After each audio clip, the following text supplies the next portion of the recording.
సభకు నమస్కారం. తెలంగాణ రాష్ట్రం ఏర్పడిన తర్వాత మరి మన ప్రజాస్వామ్య దేశంలో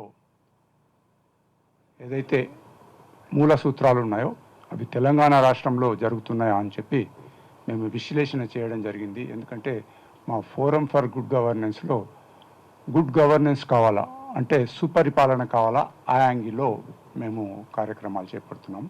ఇంతకు మొదలు చాలామంది మిత్రులు రియల్ ఇష్యూస్ అంటే తెలంగాణ కోసం దేనికోసం పోరాడినాము ఇప్పుడు జరుగుతున్నది ఏంటని చాలా చక్కగా చెప్పినారు. నేను ఆ విషయాల్లోకి పోకుండా మేమేం చేస్తున్నాం అన్నది కొన్ని చెప్తాను. ఇప్పుడు ప్రజాస్వామ్యంలో రాజకీయ పార్టీలు ఉంటాయి, అసెంబ్లీ ఉంటుంది. దీని మీద మేము స్టడీ చేస్తే ఫస్ట్ 5 years లోపల ఈ తెలంగాణ రాష్ట్రం ఏర్పడిన తర్వాత కొద్దో గొప్పనో అసెంబ్లీ బాగానే నడిచింది. రెండో సెషన్ లోపల అంటే 2018 టు మొన్నటి వరకు అసెంబ్లీ అన్నది ఎక్కడ కూడా ఎఫెక్టివ్గా నడవలే. లాస్ట్ అంటే ఎన్నికలకు మొదలు అసెంబ్లీ సెషన్ పెట్టినారు. 4 దినాల అసెంబ్లీ సెషన్. మొదటి దినము ఒక ఎమ్మెల్యే గారు ఒక శ్రద్ధాంజలి అని చెప్పి 4 నిమిషాలు మాట్లాడేసి క్లోజ్ చేసినారు. ఫస్ట్ డే అయిపోయింది. సెకండ్ డే నాడు ఒక మంత్రి లేచినాడు. తాను తన జీవిత చరిత్ర చెప్పినాడు. నేను పూలు అమ్మినాను, పండ్లు అమ్మినాను, పాలు అమ్మినాను, అదంతా చెప్తూ మళ్ళీ ఒక జోష్యం చెప్పినాడు, మన ముఖ్యమంత్రి ప్రధానమంత్రి అవుతాడని. తర్వాత ఇంకొక మంత్రి ఐటీ ఇన్ఛార్జ్ ఉన్నాడు. ఆయన కొత్తగా టీఎస్ ఐపాస్ అని పెట్టినాము, దీంతో సుమారుగా ఒక 20 లక్షల మంది యువతకు ఉద్యోగాలు దొరికినాయన్న. అరే 20 లక్షల మంది ఉద్యోగాలు దొరికితే మరి ఇంత నిరుద్యోగ సమస్య ఎందుకున్నదని మేము సమాచార హక్కు చట్టం కింద డీటెయిల్స్ అని తెప్పిస్తే ఛాయ్ పెట్టిన వాళ్ళు అలానే పెట్టినారు, ఛాయ్ దుకాణం పెట్టిన వాళ్ళది, సైకిల్ పంచర్ చేసేటోళ్ళది కూడా అదే దాంట్లో పెట్టినారు. ఈ మాదిరిగా పనికిరాని అన్ని పెట్టి ఒక 20 లక్షల మందికి ఉద్యోగాలు ఇచ్చినామని అన్ని తప్పుడు అసెంబ్లీ సాక్షిగా కూడా తప్పులు చెప్పడం జరిగింది.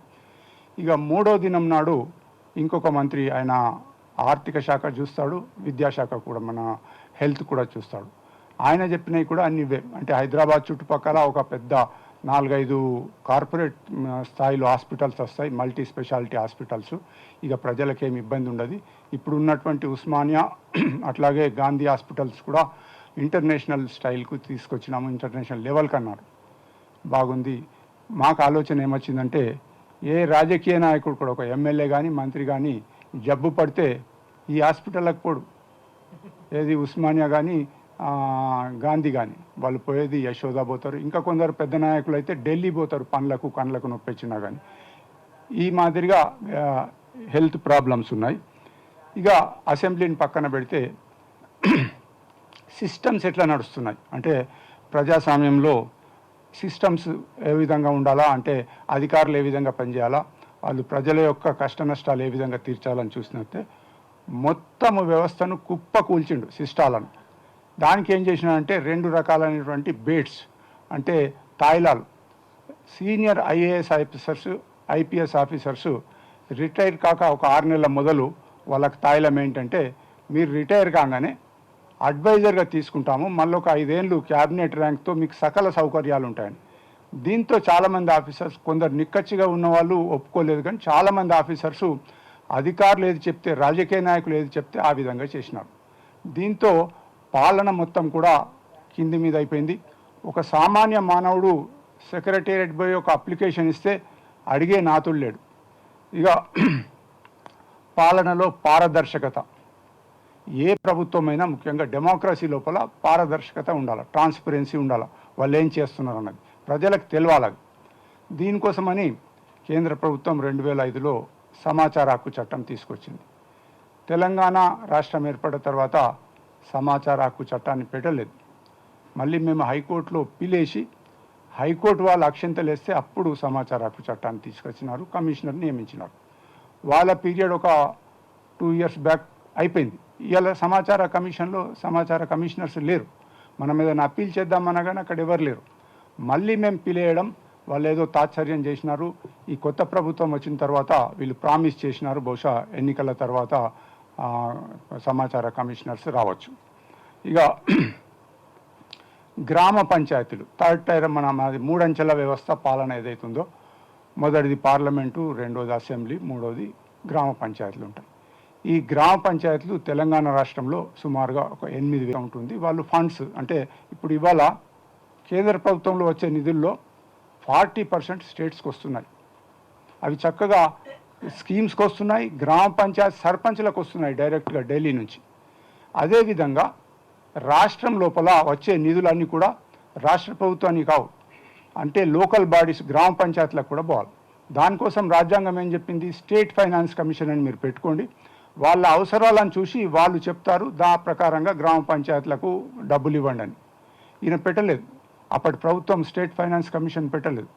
మేము మళ్ళీ హైకోర్టుకి వెళ్ళి పీలేస్తే అప్పుడు స్టేట్ ఫైనాన్స్ కమిషన్ పెట్టినారు, వాళ్ళు రికమెండేషన్స్ ఇచ్చినారు. అవి అసెంబ్లీలో పెట్టి చర్చ కావాలి, దాన్ని తొక్కి పెట్టేసినారు. ఇంతవరకు 10 ఏళ్ల లోపల ప్రతి సంవత్సరం స్టేట్ ఫైనాన్స్ కమిషన్ ఇచ్చే రిపోర్టు దానికి దిక్కు దివానం లేదు, వాళ్ళు ఏం చెప్తున్నారో తెలియదు. అప్పటి ముఖ్యమంత్రి ఏదైనా గ్రామాలకు వెళ్ళినప్పుడు ఏదో పూర్వకాలం లోపల రాజులు మహారాజులు కదా ఇది ఇచ్చినట్టుగా మీ గ్రామానికి ఇది ఇస్తున్నాం అది ఇస్తున్నాం అని చెప్పడం తప్ప హక్కుగా, అంటే గ్రామ పంచాయతీకి ఒక హక్కుగా రావాల్సిన నిధులు రాలేదు. గ్రామ పంచాయతీ లోపల పరిస్థితి ఏమైందంటే మనకు 1994లో గ్రామ పంచాయతీ యాక్ట్ ఉండే, చాలా చక్కగా ఉండే, దాంట్లో లోపాలు ఏం లేవు. కానీ వీళ్ళు ఏం చేసినారు, ఒక 3 years బ్యాక్ దాన్ని అమెండ్ చేసినారు.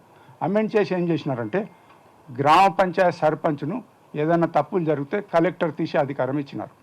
పర్వాలేదు, ఆయన ఏదన్నా అంటే డబ్బులు ఎక్కువ తక్కువ చేసినప్పుడు ఏదన్నా కరప్షన్ చేస్తే తీసేయండి, కానీ మేము చెప్పిన పనులు చేయనట్టయితే మిమ్మల్ని తీసేస్తామన్నారు. మేము చెప్పిన పనులు ఏంటి, చెట్లు పెట్టమన్నారు, ఇంకేదో అన్నారు. అదంతా ప్రతి గ్రామానికి ఒక ట్రాక్టర్ కొనమన్నారు, ట్రైలర్ కొనమన్నారు, నీళ్ళు పోయమన్నారు. అయితే డబ్బులు లేకపోవడం వలన వీళ్ళు సర్పంచులు ఏడమా ఉద్యోగం పోతుందని అప్పులు చేసి పనులు చేసినారు, వాటికి డబ్బులు లేవు. చాలామంది సర్పంచులు చాలా సఫర్ అవుతున్నారు, కొన్ని జాగాలలో అయితే చనిపోయే పరిస్థితులు కూడా ఉన్నాయి సర్పంచులు. సో ఇక సంక్షేమ పథకాలు, సాధారణంగా సంక్షేమం తప్పకుండా ఉండాలా, మన పేద దేశం కాబట్టి సంక్షేమాని కోసం ఎక్కువ డబ్బులు కేటాయించాల్సిన అవసరం ఉంది. సంక్షేమము అభివృద్ధి రెండు సమపాలలో పోతుండాలి. అయితే మన రాష్ట్రంలో సంక్షేమ పథకాలు ఏమున్నాయి, ముఖ్యంగా చాలా డబ్బు ఖర్చు అయ్యే సంక్షేమ పథకాలు ఏమున్నాయి, అవి ఎలా నడుస్తున్నాయి దాని మీద మేము విశ్లేషణ చేసినాం. చాలా ఉన్నాయి, కానీ నేను ఇక్కడ సమయాభావాలను 2 సంక్షేమ పథకాల గురించి చెప్తాను. ఒకటి రైతు బంధు, రెండవది దళిత బంధు. ఈ 2 చాలా ఇంపార్టెంట్, తప్పకుండా కావాలా. ఆ పేరు వినగానే అనిపిస్తుంది అరే ఇది బాగుంది, ఇది ఇట్లా కావాలని. అయితే రైతు బంధు గురించి మేము కొంత సర్వే చేయడం జరిగింది. అయితే మా సర్వేలో తేలింది ఏంటంటే చిన్న రైతులే కాకుండా పెద్ద రైతులు, పడావు పెట్టిన భూములకు అమెరికాలో ఆస్ట్రేలియాలో ఉన్న వాళ్ళకు కూడా రైతు బంధు ఇచ్చినారు. దీని మీద మేము రిప్రజెంటేషన్ చేసినాం. మీరు రైతు బంధు ఇచ్చే మొదలు ఒక జీవో ఇష్యూ చేసినారు. ఏమన్నారు ఆ జీవో లోపల, it is a input subsidy అన్నారు. అంటే వ్యవసాయానికి మందులు కొనుక్కోవడానికి, విత్తనాలు కొనుక్కోవడానికి, ఎరువులు కొనుక్కోవడానికి మేము డబ్బిస్తున్నాము, దీని ద్వారా మీరు వ్యవసాయం చేసుకోమని.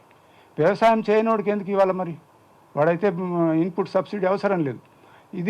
దీని మీద చాలా రిప్రజెంటేషన్ చేసినామంటే మీరు ఇనిషియల్గా ఒక 5 ఎకరాల వాళ్ళకే ఇవ్వండి, ఈ 10,000 రూపాయలు ఏదైతే ఇస్తున్నారో 10 కాదు 15,000 ఇవ్వండి, పర్వాలేదు, కానీ పేదవాళ్ళకి చేరాలా. మీరు రైతు బంధు ఏదైతే అన్నారో నిజమైన రైతులకు చేరాలా, కౌలు రైతులకు కూడా చేరాలా. కానీ 100 ఎకరాలు ఉండి పడావు పెట్టి ఏదో ముందు ఈ భూమికి విలువ పెరుగుతుంది మేము అమ్ముకోవచ్చు అనే వాళ్లకు, అమెరికాలో ఉన్న ఎన్ఆర్ఐలకు ఇది అవసరం లేదని చెప్పినాము. అప్పుడు ఆయన వినలేదు. ఈ మధ్యలోనే ఈ ప్రభుత్వం ఏదో 5 ఎకరాలకే లిమిట్ చేస్తున్నట్టుగా అనిపిస్తుంది. చాలా మంచిది, ఎక్కువ ఇవ్వండి. ఇప్పుడు 10 ఇచ్చే బదులు 15 ప్రామిస్ చేసినారు, 15,000 ఇవ్వండి ఎకరానికి. ఎందుకంటే రైతుల సమస్యలు చాలా ఉన్నాయి కాబట్టి కనీసం ప్రభుత్వం అన్న ఇన్పుట్ సబ్సిడీ పేరు మీద వాళ్ళను అప్పుల పాలు కాకుండా చూడాల్సిన అవసరం ఉంది. ఇక రెండవది దళిత బంధు. దళిత బంధు ఇంట్రడ్యూస్ చేసినాడు స్వయాన ముఖ్యమంత్రి చెప్పినాడు, ఇది నేను ఎన్నికల్లో లబ్ధి పొందడానికి ఈ స్కీమ్ పెడుతున్నానని. అంటే అర్థమైంది, ఇప్పుడు ఒక కుటుంబానికి 10 లక్షల రూపాయలు నువ్వు ఇస్తున్నావు దేనికోసం అంటే 10 లక్షలు ఇచ్చి ఆ కుటుంబంలో ఉన్న 4-5 ఓట్లు కొంటున్నాం అన్నమాట. ఇది మేము ఆబ్జెక్షన్ చేసినాం, ఇట్లా కాదు. అక్కడ ఉన్న దళితులకు స్కిల్ డెవలప్మెంట్ చేయండి, ఒక 6 months మొదలు వాళ్ళని ఐడెంటిఫై చేయండి, వాళ్ళకి ఏం ఇంట్రెస్ట్ ఉంది, డ్రైవింగ్ ఇంట్రెస్ట్ ఉంది, ఓకే డ్రైవింగ్, లేదా పౌల్ట్రీ ఉంది, డైరీ ఉంది, మొదలు ట్రైనింగ్ ఇచ్చిన తర్వాత డబ్బు ఇవ్వండి. కానీ మొదలే డబ్బు ఇచ్చేస్తున్నాం, ఎందుకంటే ఎన్నికలు వస్తూ ఉన్నాయి, అది మధ్యలో ఒకటి ఏదో బై ఎలక్షన్ అయినప్పుడు మొత్తం అందరికీ ఇచ్చేయడం జరిగింది. సో ఇది ఎట్లా చేయాలా మరి, ఇంత ప్రభుత్వ డబ్బు వేస్ట్ అవుతుందని చెప్పి ఒక విలేజ్ తీసుకున్నాం, అది వాసాలమర్రి అనుకుంటాను, ఫస్ట్ ఆయన అడాప్ట్ చేసినాడు ఆ విలేజ్ని. అక్కడ మా ఒక టీం పోయింది సర్వే చేస్తే అక్కడ 52 కుటుంబాలు ఏదో ఉన్నాయి దళితులై, ఇచ్చింది మాత్రం 73 మందికి, అంటే 7,30,00,000 ఇచ్చినారు. ఒక్కొక్క ఇంట్లో 2-3 కూడా ఇవ్వడం జరిగింది. దాంట్లో ఎక్కువ మట్టుకు ట్రాక్టర్స్, తర్వాత ట్యాక్సీ కార్సు ఇలా ఇవ్వడం జరిగింది. వాళ్ళకు డ్రైవింగ్ రాదు, లేడీ పేరు మీద ఇచ్చినారు, ఆ డ్రైవర్ని పెట్టుకున్నాడు, 6 నెలలకే మొత్తం అమ్మేసుకున్నారు. ఇవాళ దళిత బంధు లోపల 50 to 60% మిస్యూజ్ అవుతా ఉంది.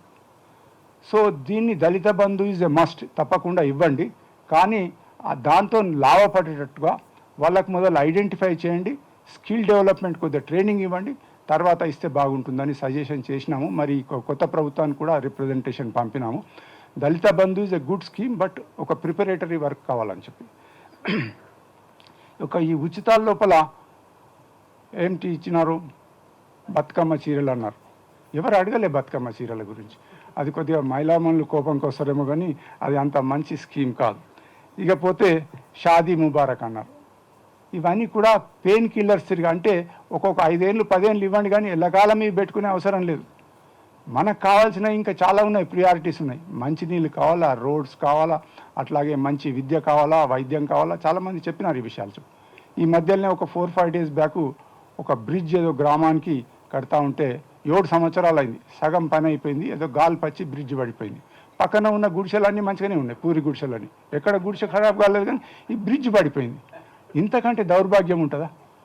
సో ఇక కాళేశ్వరం గురించి అయితే మేము డీటెయిల్గా స్టడీ చేసినాము, లోకాయుక్తకు పోయినాము, అదంతా ఇప్పుడు ఆల్రెడీ రిపిటేషన్ తిరిగి అవుతుంది కాబట్టి అది ఎక్కువ చెప్పదలుచుకోలేదు.